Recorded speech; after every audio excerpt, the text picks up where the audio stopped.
Most people don't realize how deeply our early relationships carve into the structure of our soul. Before we ever learn to speak, before we even know who we are, our emotional blueprint is being written.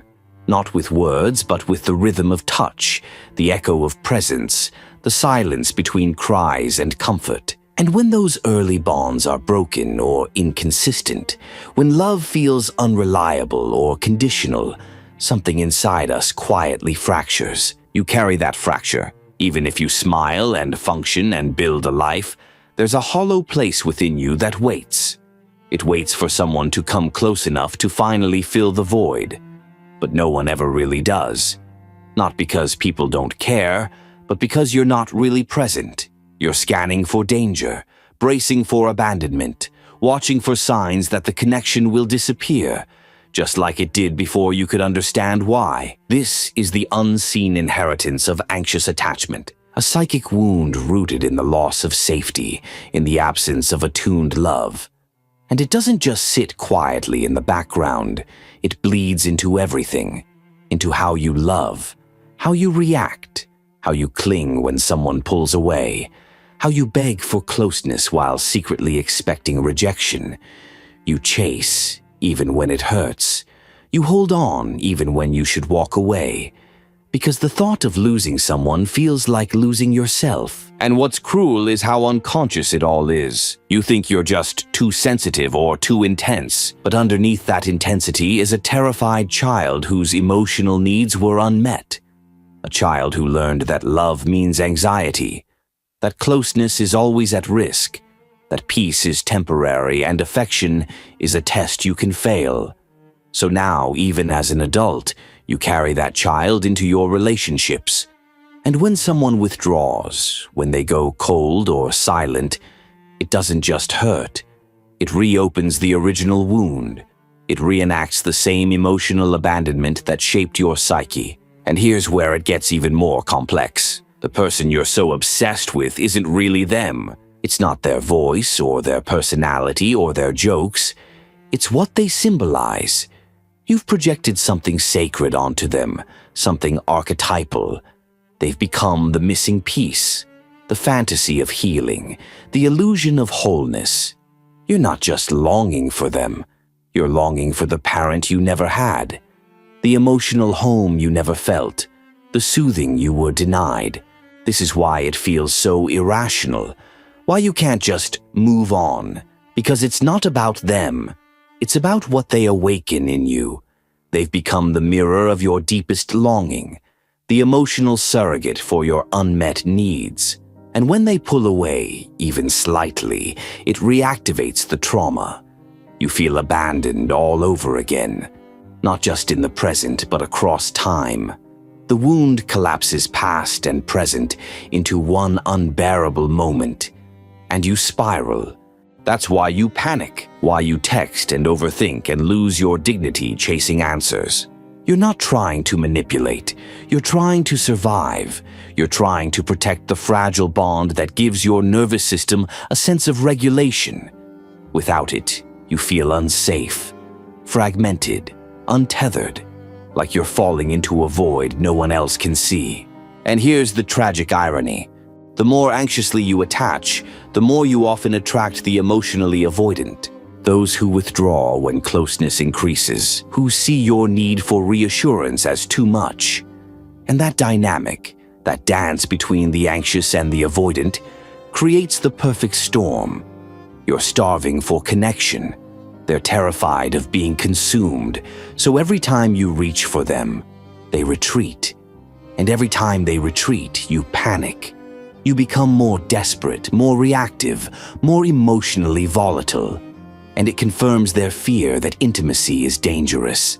So they pull away further, and you spiral deeper. But here's what no one tells you. Healing doesn't come from finally being chosen. It doesn't come from convincing them to stay. It doesn't come from closure or apology or a perfect conversation. It comes from reclaiming the part of you that's been waiting for someone to make you feel worthy, waiting for someone to soothe your chaos, waiting for someone to finally stay. The truth is, you have to become that person for yourself. You have to go back into the cave of your early experiences, back into the dark where the wound was born, and sit with the pain that no one else could hold. You have to grieve what you didn't receive, not just in your mind, but in your body, in your nervous system, in your breath. You have to let the tears come that were never safe to cry. You have to let the rage surface that was never given voice. Because if you don't, it will keep leaking into every connection you form, turning love into anxiety and intimacy into fear. Healing is not neat. It's not logical. It's not something you think your way through. It's something you feel your way into.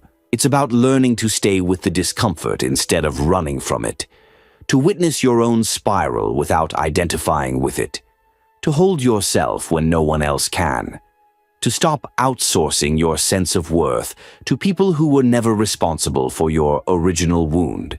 And yes, it's lonely. At first, unbearably so, because when you stop clinging, the silence is deafening. You're left with nothing but yourself. And if you've spent your whole life escaping that self, through fantasy, through others, through overfunctioning, then being with your raw, unfiltered emotions feels like death. But it's not. It's a rebirth. A return to the original self that was buried beneath layers of anxiety, projection, and false identity. This is what Carl Jung meant when he spoke of individuation, the process of becoming whole, not by finding the perfect partner, but by integrating the exiled parts of yourself, the child who was abandoned, the emotions that were disowned, the needs that were shamed.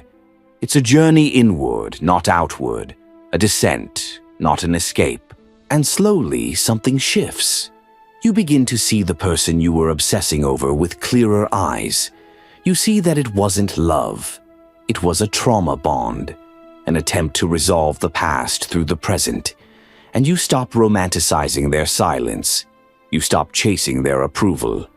Because you've started listening to your own voice, the one that was silenced for so long. And from that place, that grounded, embodied place, you begin to love differently. Not from desperation, but from wholeness. Not to fill a void, but to share your presence. You stop clinging because you trust yourself to stay. You stop begging because you no longer believe love must be earned through suffering. This doesn't mean the wound disappears, but it softens. You recognize it when it rises. You hold it without acting from it. And that's what healing is. Not the absence of pain, but the capacity to stay present with it. So if you're in the middle of that spiral, if you're stuck in the ache of missing someone who's emotionally unavailable, who's pulling away while you hold on tighter, know this: you are not broken. You are remembering. You are confronting an old story with new awareness, and every tear, every heartbreak, every sleepless night is not a sign of weakness. It's a doorway, a threshold, a sacred initiation into the self you've been running from. And that self, once fully met, will no longer need to beg for love, because it will know, I am the love I've always needed. And this is where it gets dangerous. When you're attached through anxiety, your whole body becomes a radar. Every delay in response, every shift in tone, every moment of silence is interpreted through the lens of abandonment. You don't hear what the other person is saying. You hear what your wound is screaming. And it's screaming, you're not safe, you're not wanted, you will be left. If this is all making sense to you, hit the subscribe button and join the paradox theory. Thank you. This kind of internal chaos doesn't just live in your mind, it lives in your nervous system. It floods your body with cortisol, with adrenaline. It makes you alert to patterns that aren't there. It trains you to anticipate rejection before it happens. And because of this anticipation, you start behaving in ways that ironically bring about the very rejection you fear. You might become clingy. You might test them. You might withdraw just to see if they chase. You might beg for reassurance one moment, then punish them emotionally the next. Not because you're manipulative, But because your system is trying to protect itself from what it believes is an inevitable outcome, abandonment. This is the anxious, preoccupied state that Mary Ainsworth observed in her strange situations studies. It's a nervous system that never found secure co-regulation. A child who cried and didn't know if someone would come. A child who felt the need to perform, to be seen, to be loud, to be noticed, to be pleasing in order to be safe. And that child doesn't disappear with age. They just change clothes, get older, and start calling this behavior love. But it's not love. It's fear disguised as devotion. It's a constant effort to earn a connection that should be given freely. And here's the tragic irony. The more you try to earn it, the more the other person feels pressured, suffocated, or manipulated. They pull back to create space. And to the anxious person, this feels like confirmation of the deepest fear. They're leaving. But often they're not. They're just overwhelmed. They're just trying to breathe. This is why anxious attachment so often pairs with avoidant attachment. It's a dance of pursuer and distancer. The more one chases, the more the other retreats. The more the other retreats, the more one panics and clings. And neither realizes that they are reenacting a trauma from long ago, a wound seeking reenactment instead of resolution. Carl Jung spoke of projection as a mechanism of the unconscious. When something within us remains unprocessed, especially a wound, we don't hold it consciously. We project it outward onto others. We see in them the thing we have not yet seen in ourselves. The avoidant partner becomes the emotionally unavailable parent. The anxious partner becomes the desperate inner child. They are no longer people. They are symbols. They are actors in a play your unconscious wrote without telling you. And the play continues until one of them wakes up. This waking up is what Jung called individuation, the process of becoming whole. It means seeing through the projection, recognizing that the emotion you are experiencing in this moment might be real, but its intensity is not always about the present. It's about the past. It's a ghost. It's a reenactment. And if you don't recognize it, you will repeat it. Again and again with different people, in different places, but with the same ending. To break this pattern, you have to do something that feels unnatural. Stop chasing. Stop grasping. Stop looking outside of yourself for emotional safety, and instead, turn inward. This is where Bowlby's model of attachment intersects with the wisdom of depth psychology. Bowlby gave us the map. He showed us how attachment styles are formed through early experiences of security, or the lack thereof. But Jung gives us the compass. He tells us where to look. He says, go inward. Go into the shadows, into the places you've avoided, into the pain you thought was behind you. And when you go there, you'll meet the one who was left behind, the child. Not metaphorically, but literally. You'll feel what they felt, the panic, the heartbreak, the unbearable weight of believing they were too much or not enough to be loved. This is not easy work. It's emotionally excruciating. You might cry without knowing why. You might shake. You might want to run. But if you stay, something extraordinary happens. You reclaim the part of yourself that was exiled. You stop looking for someone else to hold them because you begin to hold them yourself. And this, paradoxically, is what makes love possible. Because only when we stop demanding others to soothe our wounds can we begin to relate from a place of freedom, not survival. We stop needing them to be our parent, our rescuer, our emotional regulator. We start seeing them for who they are, another human being, with their own wounds, their own fears, their own defenses. This is the turning point. When you can sit with your anxiety without acting on it, you begin to heal. When you can notice your urge to chase and instead breathe through it, you create space for a new pattern to emerge. When you can stop projecting your unmet needs onto others and begin to meet them within yourself, You become whole. And wholeness is what makes real intimacy possible. Not codependence, not clinging, not symbolic rescue fantasies, but real, grounded, soul-level intimacy. It's the kind of love that doesn't come from emptiness. It comes from overflow. But to get there, you must confront your emotional withdrawals. You must ask yourself, why do I disappear when I'm overwhelmed? Why do I retreat when I'm hurt? Why do I shut down rather than speak up? What am I afraid will happen if I let someone see what's really going on inside me? Because here's the truth. Emotional withdrawal isn't always about escape. Sometimes it's a defense against shame, against vulnerability, against the feeling that if you reveal too much, you'll be rejected, or worse, humiliated. So you build walls. You go silent. You call it space. But it's not space. It's fear in disguise. And unless you explore that fear, unless you get curious about where it came from, you will keep confusing self-protection with self-sabotage.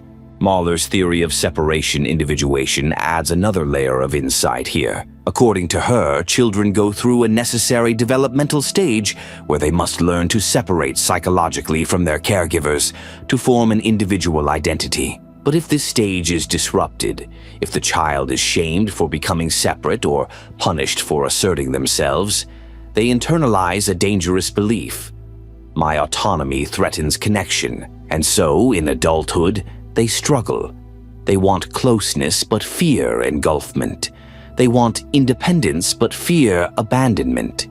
They swing between extremes, between fusion and isolation, because they never learned that two whole people can be close without disappearing into each other. This is the paradox of anxious and avoidant attachments. Both are symptoms of the same wound, a disrupted individuation process. The anxious partner fears separation. The avoidant partner fears dependence. But both are trying to protect a fragile self that was never fully formed in safety. The work, then, is integration. It's the healing of the split. It's the ability to be with another without losing yourself, to remain connected without being consumed, to hold your own center even when someone else is emotionally unavailable, inconsistent, or overwhelmed. And perhaps most importantly, it's the courage to grieve the childhood you didn't have, to grieve the emotional needs that weren't met, to grieve the parents who, despite their best intentions, were too wounded themselves to give you what you needed. Because once you grieve, you stop searching for the past in the present. You stop making your partner your parent. You stop turning every argument into proof that you're unlovable. You stop seeing their withdrawal as abandonment and instead recognize it as their own defense, their own wound. And when that happens, something shifts. You don't take things as personally. You don't react. You respond. You begin to choose relationships that feel safe, not just familiar. You stop chasing intensity and start craving consistency. You stop running from discomfort and begin sitting with it, breathing through it, growing through it. This is maturity. This is emotional sobriety. This is the path from anxious to secure. Not because the anxiety disappears overnight, but because you become the one holding it instead of letting it hold you. And that changes everything. They don't understand that you're not pulling away because you stopped caring.